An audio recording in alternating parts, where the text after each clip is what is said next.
Do you have God-sized goals or just any size goals where you feel overwhelmed by the weight of trying to accomplish them? Especially if you want to fully live while you're doing it. Enter Win the Day by Pastor Mark Batterson.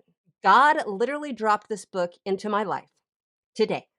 Today, after a 21-day fast, wherein one of my consistent prayers was about time management, about creating habits and systems and routines, things to help things progress faster in my big, grand purpose that I feel called to, in my God sized goals, so I can make the impact that I feel called to make without it feeling slow as a snail, causing anxiety and frustration and overwhelm and not fully living the way that I know God called me and you to live.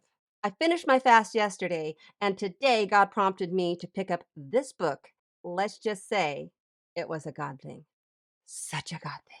So much so that I felt God prompting me to turn what I'm learning into content for you. So instead of what I was planning to record today, I am jumping on the Win the Day bandwagon.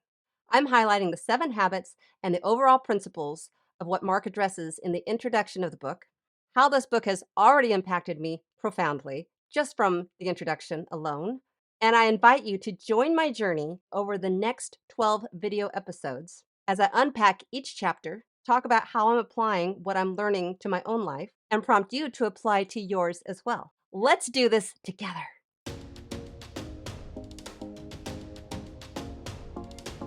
Hey there, my friend. Jenna Dexter here, Christian life and mindset coach for women. And this is Total Thrive. This is where you are empowered to achieve a thriving and purpose-filled life. And let me just say that I cannot believe that God dropped this book into my lap today. Today. But before I go on, let me just start by reading the back cover of the book. Too many people delay, downsize, or shrug off their dreams just because they don't know where to start. But playing it safe doesn't account for the massive cost of a life not fully lived. Win the Day will inspire you to go after God-sized goals one day at a time. Mark Batterson unpacks 7 powerful habits you can adopt to run yesterday's regrets and tomorrow's anxieties into fuel for a better today. And here's one of the Amazon reviews that really stood out to me today. As one that struggles with trust in the Lord, time management, and effective goal setting, this book has been an excellent start to effective days. References to the Bible send me off course in a great way in establishing and recognizing God's truth in His Word. So if any of this resonates with you, I encourage you, go get yourself a copy of the book. Get the book post haste. Link is in the description, of course. And join me on my journey. We'll do it together as I read 1 chapter a week and talk about it right here. I don't even know what the whole book is about yet, but that's part of the journey. That's part of the excitement and the adventure, right? I don't even know what the whole book is about yet, but I am committed to doing 1 chapter a week and then talking about it. Like, I'm going to unpack it and share it with you guys as I do it. How cool is that? How scary and risky kind of is that too? I don't know. But you guys are going to keep me accountable. In fact, at the end of the introduction, Mark encourages us to do it with other people, to go through the journey together and keep each other accountable and bounce ideas off each other and all of that. So if you decide that you want to commit to doing this with me, get your book post haste and make sure that you're watching every week. Thursdays, I'm going to drop episodes, and comment in the comment section and tell me how it's going for you. Tell me what you're learning. Tell me what you're implementing. Let's do this together. So, as I mentioned, this book was a Christmas gift. It came from my brother and his wife. Thank you, Paul and Kimmy. And I had no idea the treasure that I had in my hand when I opened the book. Like, seriously, I was like, oh, great. Time management, habits, I love all that stuff. Let's do it, right? When January 1st hit, I started my 21-day Daniel fast and was very focused on more spiritual things. I was all about reading a lot of the Bible, listening to a lot of sermons. I read and highlighted and made notes in Dreaming with God by Bill Johnson. I listened on Audible to Looking for Lovely by Annie F. Downs. And I'm currently listening to Stop Waiting for Permission by Pastor Stephen Chandler. Subtitle of that one is Harness Your Gifts, Find Your Purpose, and Unleash Your Personal Genius.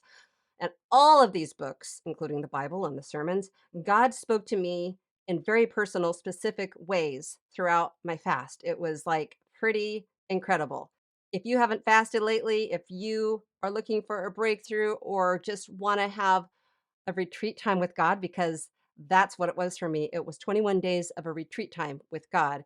That's the way that I heard someone talk about it when I first was going into this time. And I just loved that. I just love the idea of thinking of my fasting time as a retreat time with God. But I purposely did not pick up Win the Day because I was really focusing more on the spiritual things and or things that would help me grow in the direction that I was going toward with the purpose-filled things and that sort of thing. And yesterday, when I went for a walk with God in one of our favorite places, Garland Ranch Regional Park in Carmel Valley, I prayed about this very thing. I mean, I prayed about this very thing many times in the previous 21 days, but yesterday I prayed it extra. And I just was like, God, it just feels so slow.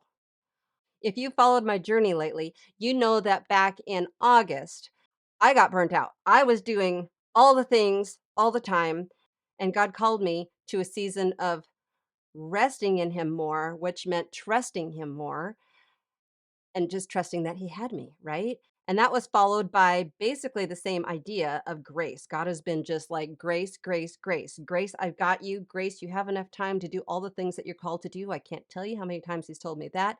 You have all the time and energy you need to do what God has called you to do. And it was just spoken at a church service that I was at a couple weeks ago again. But at the same time, I'm like, okay, I've been backing off and there's grace and all of that. But it just still was like, "Okay, God, I get it. I get that I can only do so much at a time, but even what I'm doing, I just know that there's more. There is faster that I can do. There are systems I can put into place. There is time management that can be better. There is organization that can be better. There are routines and habits that can be better. There are things that I can put into place where it doesn't take me as long, for instance, to do this, to write a podcast video episode and record it and edit it and do the thumbnail and do the description and get it scheduled and then just try to get to the next one. I'm still fairly new at it. And so it's expected that it's going to take time to get my bearings about me. But at the same time, I feel like I'm at a place where it should be going a little smoother than it is. And on top of that, during my 21-day fast, I feel like God is highlighting more things that are in my future that He wants me to do. More God sized goals, bigger God sized goals. And I was like, Lord, I can hardly do what I'm already doing. How could I possibly even think about all of that right now? It's exciting, but how and when? How do I do all the things? And what do I focus on now? And can you give me some more specifics, please? Hello? Um, Recently I was watching a video where someone was talking about Noah's Ark, which I feel like God also highlighted to me recently. Noah's Ark has been a thing that's been coming up for me lately, and his massive faith. He's building this gigantic thing. Are you crazy right now for building that gigantic thing when, like, what's rain? There's going to be rain coming and flooding, the whole world. Like, are you kidding me right now? So there's a massive faith, which is where I've been living for like a year, massive faith and massive risk. But God gave him very specific instructions on how to build that ark. And I'm like, Lord, can I get those very specific instructions on how to build that ark? On how to build my ark? And I'm like, I know that that doesn't always like, we don't always get the step by step instructions. We just have to do the next thing that feels right, that we're doing the best we can to hear him and take the next step, right? But let me tell you how today, when I picked up this here book, Win the Day, that not only did God speak about my own journey and the time management and the habits and all the things, but I feel like him downloading the idea to use this book as content for this very thing that I'm struggling to like come up with the next topic and write out the notes for the next topic. And like just that part alone, hello, I have 12 weeks worth of content now, not including today. So already he's giving me a step by step thing And I'm just like, are you kidding me right now? But back to yesterday when I was praying for direction and a thing, like I've read a lot of time management books. I just read one recently. I've read a lot that have been very helpful. And I've read some that I thought, "Oh, that's the thing. That's the thing that's gonna, like, be my thing." And it kinda helps, and there's certain aspects of it that are, but it's still there's still something. There's still something that I keep feeling that I'm just like, I'm not getting in my groove, I'm not getting in my flow, I'm not getting what I feel truly works for me. We really each have to find the thing that works for us. And one thing that I feel like God has been highlighting to me during this fast and even before it was number one, that my ways are not his ways and the world's ways are not his ways. So I can read all of the books I want and listen to all the podcasts and follow all the gurus and all the things. But at the end of the day, God, what do you want from me? What is your way for me? And that's really what I was after yesterday. I'm like, God, what is your way? I've read a lot of books that are what you might call secular. They're not necessarily written by Christians. And so one of the things I prayed yesterday was like, God, is there a book out there that talks about biblical references to time management and productivity and all of that? I know Proverbs is full of things about that sort of thing, and I could go and do all my own research and see what does the Bible say. But like, is there a book out there that just talks about that stuff anyway? This one does. Now, it's not like Mark Batterson went into the Bible and researched all the biblical principles on time management and habit making and all of those things, but he does reference the Bible frequently throughout, as I know from the introduction and from that Amazon review that I read to you. I know that he talks about things like habit stacking, which comes from Atomic Habits book, which I've read, and he talks about Eat the Frog, which is another book that I've read. I will link those in the description as well. Both of them have been very helpful to me in my own journey, but he does it in a way where he's weaving in biblical principles as well. And a side note to my own journey, during this fasting time, I really felt the Lord highlighting to me that part of my struggle with making faster progress has been an attack from the enemy. And so that was one of the things that I was going after hardcore on my fast was taking authority over the enemy and taking my promised land over that I know that God has ordained for me to possess. Which is why I also believe that that spiritual attack from the enemy was slowing my progress. I really believe that. And that's why the first day after my fast, I believe that God was like, okay, it's time for this now. There is a shift. Things have shifted. I don't even know. I don't even know why my brother and his wife, whichever one it was that chose the book, I'm gonna guess it was the wife, but who knows? I don't even know how it is they came across this book. I haven't even talked to them yet. I mean, this has only been hours ago that I started reading this book, and I've only read the introduction, and here we are. Who knew? God did, right? So yesterday, while I was praying about this very thing, God did highlight this book to me. I don't think I thought of it as God highlighting it necessarily, but the book came to mind. And I thought, oh, yeah, there's that book. I'll have to check that book out. But who knows? Maybe that's something that God is actually going to use for my journey right now, right? But I didn't really know. Who knows? And as I think I've said, I didn't really know really much of anything about the book. I read the title, Win the Day, 7 Daily Habits to Help You Stress Less and Accomplish More. Had no idea it was written by a Christian author. And what's more than that, it's written by a Christian author that I know. I read one of his other books. When I was looking at it, when I first picked it up today and I read the back, it wasn't until I got to When the Day Will Inspire You to Go After God-Sized Goals. I'm like, oh, God-Sized goals? Oh, is this a Christian book? And then looked at the front. Who's the author? Mark Batterson. I'm like, I know that name. Who's Mark Batterson? And then when I read the back and I read that he is the lead pastor of National Community Church in Washington, D.C., I'm like, wait a minute. I think I have read one of his books before where he talks about his journey of growing that church. And so I went and I found the book. It was Whisper How to Hear the Voice of God, which I really loved. It was a great book. I'll put that one in the description as well if you want to check that one out.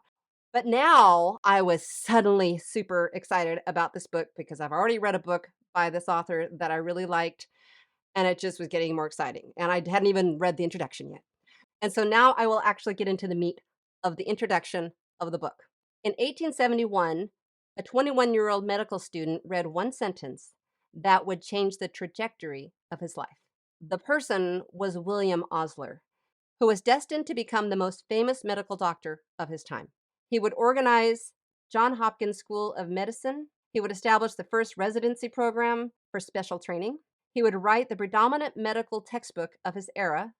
He would be knighted Sir William by the King of England and become known as the father of modern medicine. But in 1871, the pressure of final exams and the prospect of setting up a medical practice led him to a near nervous breakdown. Can you relate to this on any level? On anything that I've been talking about? Can you relate to his story? Can you relate to my story of the overwhelm? You know, the pressure and the overwhelm. Whatever your dreams and goals are, do you ever feel that it's just too much? That it's just too much to try to just do all the things? Whether you're on a path to becoming the most notable doctor of your generation, or a life coach, speaker, author, or whatever the thing is for you, are you just feeling too much pressure? Perhaps you're like my daughter, Shayla, who is running a household, raising itty bitties, growing a business as an artist, working as a barn manager at an equestrian center, and leading worship on one of the worship teams at her church. And if that isn't enough to be just doing all of those things, what if you have God sized goals beyond all of that that you see in your future? That you just can't even, how do I even manage all that? How do I just get through today, let alone the week, the month, the year, or anything in the future where those even bigger, grander, God sized goals might be living? I just can't. And I'm so frustrated with how things have been going so far, AKA the past. And I'm so frustrated with trying to think about the future, and maybe it's easier to just not even try. Just let's just stop right now. Let's just throw in the towel. I just can't. I just can't. Talk to the hand. What is it for you? What does your life look like? What are you all about right now? What does your day look like from beginning to end? What are all the things that you have your hands in that you're trying to accomplish while also fully living? But back to William Oslo. He had no idea in 1871 what his future held, all the accomplishments that he would achieve. He just knew that in that moment, getting through final exams and building a practice was enough to cause him a near nervous breakdown. But the one sentence he heard that changed the whole trajectory of his life was written by Scottish historian Thomas Carlyle, and it was this. Are you ready? Okay, you ready? Here we go. Our grand business undoubtedly is not to see what lies dimly at a distance, but to do what lies clearly at hand. Do what lies clearly at hand. Today, right now, what's right in front of you right now.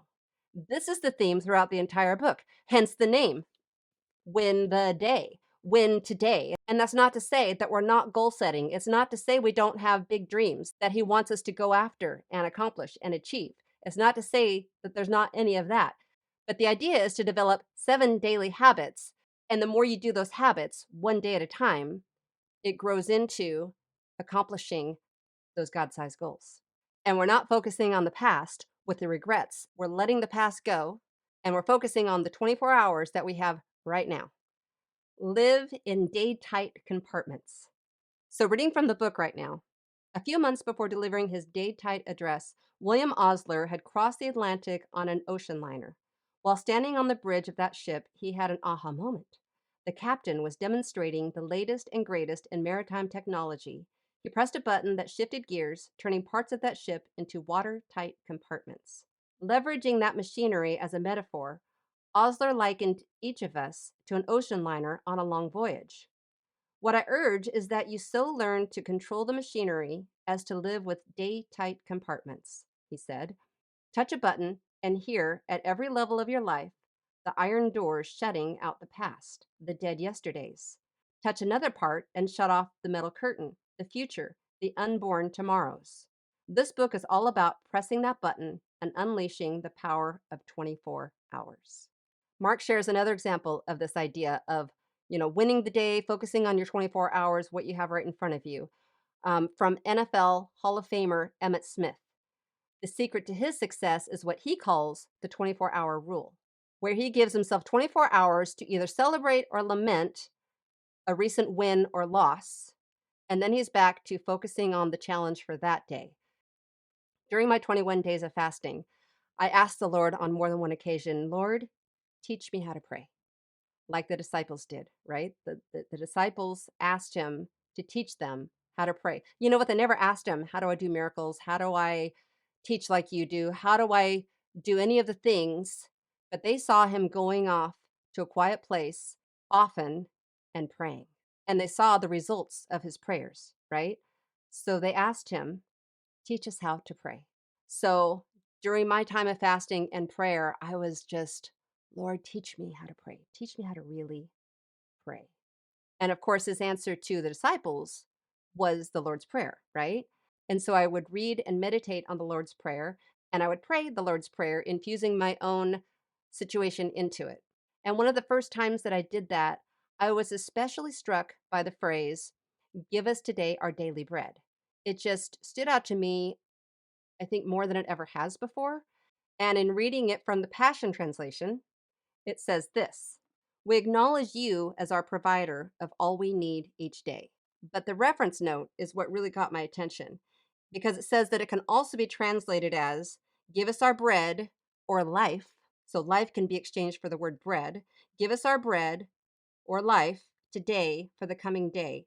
Bread becomes a metaphor of our needs, physically, spiritually, and emotionally. Jesus is teaching us to acknowledge Father God as our provider of all we need each day. I have always thought of that scripture basically in spiritual terms. Give us today our daily bread, like give us today what we need spiritually, is I think really how I mostly thought of that verse. That it was on a spiritual level. Lord, speak to me what you want to speak to me. Lord, teach me what you want to teach me. Lord, highlight things from your word that you want to highlight from your word. I don't think I ever really thought about it as our emotional needs, our physical needs, and our spiritual needs is what it really is talking about. And so that was already highlighted to me. This whole idea of your daily bread had already been highlighted to me. I just prayed it again yesterday when I was walking with God in our at our God place, and again with the daily bread. So, you want to know who else talks about your daily bread? Mark Batterson. I keep wanting to say Patterson, but it's Batterson with a B. So, in the book, after he talks about Emmitt Smith and his 24-hour rule, he says this: I love Emmitt Smith's unique application, but the 24-hour rule is nothing new. It's the centerpiece of the most famous prayer of all time. Give us this day our daily bread. Let me just say, when I read that, I just dropped the book. It's like drop the mic, you know? I dropped the book and just cried. Oh my gosh, are you kidding me right now? It was just one more confirmation that I was doing what I was supposed to be doing, that I was supposed to be reading this very book, and that my prayer and fasting was heard by God, Almighty of the universe. And he highlighted, give us this day our daily bread. It wasn't just my own, oh, that's interesting. Oh, I never thought of it that way. Yeah, that was God. That was God all along, highlighting, give us today our daily bread. Give me today my daily bread, God. And I would pray into that. And now it's in this book that, just stop it right now. Just stop it. Okay, so now a little bit more on this whole idea of being fully alive. Because more than creating 7 daily habits and managing your time and all of that, this book is also about fully living, or is what I like to call total thrive. Hence the name of this podcast / YouTube channel / my business, totalthrive.com. You can go there right now and check it out and learn more about working with me. But I'm going to read one more section out of the book about being fully alive. While teaching at the University of Pennsylvania, Dr. Tony Campola once turned an ordinary lecture into an unforgettable lesson. He asked an unsuspecting student sitting in the front row, "Young man, how long have you lived?" The student answered his age. Tony responded, "No, no, no. That's how long your heart has been pumping blood. That's not how long you've lived." He then goes on to recount the time in 1944 when his 4th grade class went to the Empire State Building. And when 9-year-old Tony got off the elevator and stepped onto the observation deck overlooking New York City, time stood still. In one mystical, magical moment I took in the city, he said, if I live a million years, that moment will still be a part of my consciousness because I was fully alive when I lived it. This actually really very much reminds me of my trip to New York. That was like a bucket list thing that I finally got to do. And I've been lots of places, including Australia and New Zealand and Europe a few times, but I've never been to New York until right when the pandemic was starting to hit. Literally mid February 2020 is when I arrived in New York and spent 4 or 5 days having one of the best trips of my life with one of my besties. It was amazing. Loved it. And so I was fully living during that trip. And so the idea is, are you fully living? We can't always be on these big trips. We can't always have those kinds of fully living encounters. But the book is about fully living each day. I mean, right now today, let me tell you how fully living I am today after reading this book. You can see how excited I am, right? I've just been so excited today, and I feel like even just leading up to this podcast, which is happening way later than expected, I'm wearing a hat right now if you're watching the video, because there was no time to do the hair after switching gears and writing out notes for this episode, and I'm doing it way later. It's getting dark outside, and I usually have sunlight coming in. It's part of my natural lighting that I do for my filming, and that's not happening. So I don't know how this is going to be compared to my other videos, but whatever. It's getting done. And I've been just fully living all day. It's just been so good. It's just been so good. I just feel like God's been with me every step of today.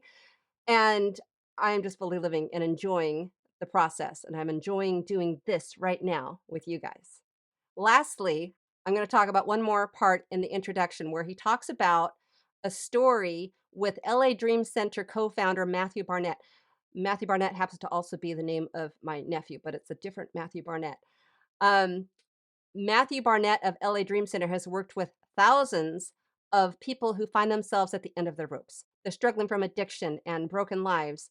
And no matter what habits they're trying to break or goals they're trying to achieve, Matthew always asks them one simple question: can you do it for a day?